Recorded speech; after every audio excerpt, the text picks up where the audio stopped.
al podcast de Urbanitae, donde escucharás las noticias más relevantes del sector inmobiliario, toda la información sobre nuestros proyectos y las claves para invertir con seguridad.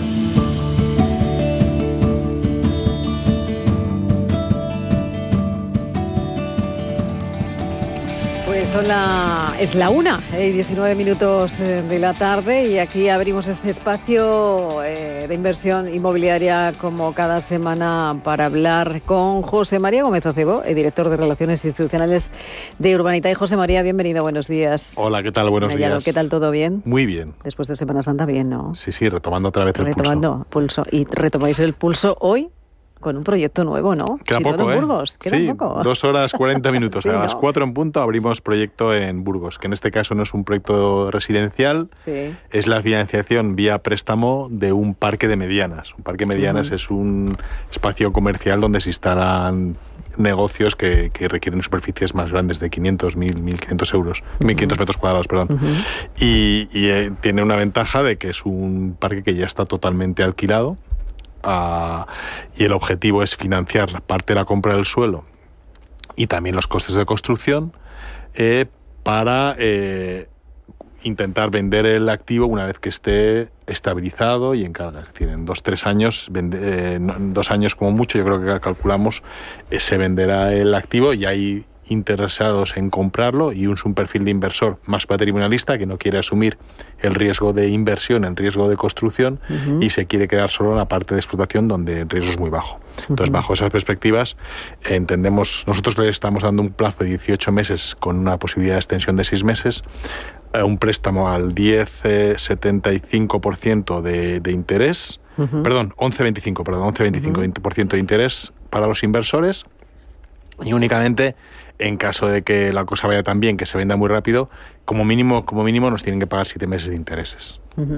Es un proyecto, decíamos, es un parque comercial casi, ¿no? Ubicado, como decíamos, en Burgos. El ticket son 4.560.000. Correcto. Bien, participaciones desde los 500. Desde 500 euros. Y ¿Con un nivel limitación o sin limitaciones? Sin limitación en este caso. Sí. Puede ser desde 500 euros a la cantidad que quiera cada uno. Y sabiendo que además tiene unas garantías muy potentes. Tenemos garantía hipotecaria, como siempre, de primer rango, prenda sobre la mitad de las rentas que se reciban por parte de los arrendadores. Ahí tenemos ignorado al 100% de las participaciones a la sociedad que es promotora del vehículo. Es decir, tenemos un nivel de garantías muy alto y un loan to value por debajo del 75%, incluyendo intereses. Quiere decir que en caso de que la oferta esté por debajo de lo que nosotros esperamos, que la tasación nos da que está sustancialmente por encima, todavía se puede vender y repagar el préstamo con comodidad. Así que es una excelente oportunidad. Bueno, pues tenemos esa oportunidad, decimos, a partir de las 4 de la tarde, para quien quiera, como siempre decimos, registrarse y no llegue tarde. Exacto, riguroso orden de entrada del dinero.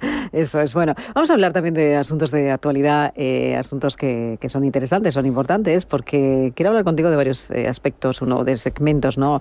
En la inversión inmobiliaria, por ejemplo, hablamos en logística, ¿no? Se habla de que está al alza en Europa. Según un estudio que conocíamos hace unos días, según Sabil, en Europa creció este segmento en torno a un 14% el año pasado. Dentro de este segmento, ¿vosotros estáis estudiando más proyectos?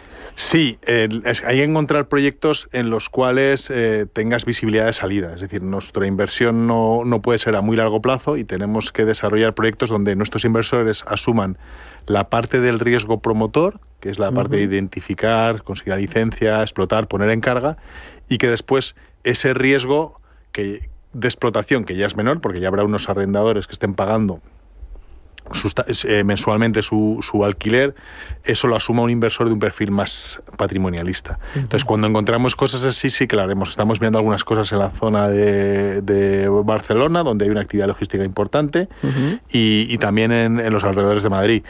Buscamos promotores a los que ofrecemos esta oportunidad, y yo creo que más pronto que tarde encontraremos oportunidades para ofrecer a nuestros inversores. También quería hablar contigo sobre el mercado de las oficinas. Hablamos muchas veces precisamente de los bancos y de la financiación alternativa en España, y hace unos días publica también el diario El Economista como la banca de inversión de CaixaBank pues está poniendo el foco precisamente en la financiación de esas oficinas, sobre todo en París y en Milán. y estas operaciones también han crecido durante el pasado año un 25%. ¿Qué significa que la banca esté ampliando esa exposición al inmobiliario? Bueno, significa a nivel de oficinas que el mito de que el teletrabajo mata a las oficinas ya se ha muerto. No existe. No existe. O sea, al final se ha comprobado que existe un rendimiento decreciente a la medida en que la gente esté trabajando desde casa y que probablemente una solución más híbrida en la que eventualmente puedas, si tienes necesidad de estar desde casa, puntualmente trabajar desde casa, pero con presencia mucho más recurrente en el despacho, con tus compañeros, aprendiendo de ellos, trabajando en colaboración. Eso ha vuelto y por tanto los espacios de oficinas vuelven a estar de moda. En ubicaciones, efectivamente, donde los centros de negocio siguen creciendo. Has puesto el ejemplo de París, has puesto el ejemplo de Milán. Nosotros, por ejemplo, ahora estamos viendo una operación en Oporto, en el CBD, en el Distrito Central de Oporto, de la mano de un promotor de primer nivel. Es un promotor que ya ha hecho la sede inglés, que ha hecho ya la sede del banco del Banco de Santander en Lisboa, en Londres, y que ahora nos ofrece la oportunidad de financiarle con él un desarrollo de un complejo de oficinas en Oporto. Ahí es una operación muy interesante, donde nosotros también entraremos como socios de capital, y en este caso, ya lo anticipa a los inversores, el promotor acepta que nuestros inversores reciban un 15% de TIR de su inversión antes de que él reciba un solo euro de la cantidad que va a poner, y va a poner en torno a los 8 millones de euros. O sea que estamos súper protegidos en un proyecto que le llamamos de preferred equity, es decir, nuestro equity es preferente al del promotor, porque así de esta forma le obligamos a hacer una buena operación y dar ese rendimiento a nuestros inversores. ¿En qué momento se encuentra ese proyecto? Ese proyecto lo tenemos a punto ya de sacar. O sea, probablemente sea el próximo que saquemos a la plataforma o dentro de 1 o 2 más, pero es una oportunidad que creemos que es muy interesante en la medida en que estamos súper protegidos y que es un activo que va a funcionar muy bien, porque la zona es en pleno centro de lo que se llama el CBD, el Business District de Oporto. Proyecto interesante, como decías, con la mirada puesta vosotros este año, bueno, el año pasado ya en Portugal también, para hacer inversiones allí, pero también existe, decíamos, van hacia, creciendo, evolucionando las inversiones hoteleras. ¿Cómo se encuentra el sector hotelero, no? Decíamos también, según los datos de un informe de Sabil, que el 47,6% había crecido esas inversiones en el año 2024, el año pasado. Vosotros habéis financiado un proyecto dentro de este sector con el proyecto Roca Negra. Recuérdanos en qué consiste este proyecto, cómo ha sido, cómo se encuentra esa inversión hotelera. Es una inversión, efectivamente, se cubrió relativamente rápido y lo que hicimos fue financiarle a un promotor que de esta forma, nosotros entramos en una segunda fase. Había la primera fase que había participado con inversores locales y ahora necesitaba sacar a los inversores y tener un socio financiero para afrontar ya el proceso de puesta en carga del activo y venta. Entonces nosotros vamos a entrar en esa función de sustitución de esos promotores y creemos que es una operación que saldrá adelante, porque lo que hicimos cuando se nos presentó la oportunidad es constatar que efectivamente hay un apetito inversor de muchos fondos en hoteleros.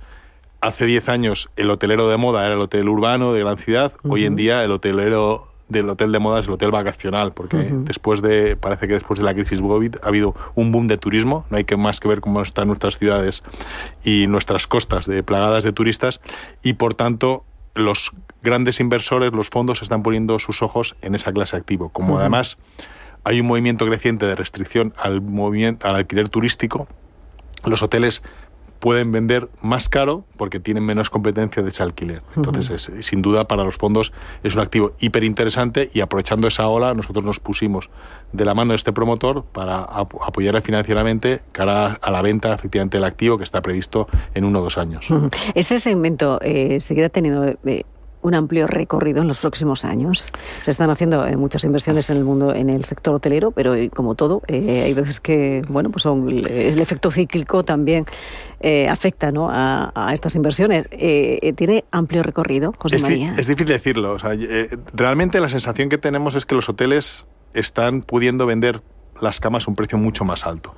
Entonces, al final aquí sí que funciona el equilibrio oferta y demanda. Porque si puedes vender las camas a un precio tan alto, sin duda vas a intentar atraer nuevos operadores o nuevos hoteles en competencia, porque ven que hay negocio. ¿Cuál es el límite de eso? Bueno, hay un límite, obviamente, de que tiene que existir suelo disponible, y no vale cualquier suelo. El turista busca zonas céntricas o zonas bien pegadas al mar.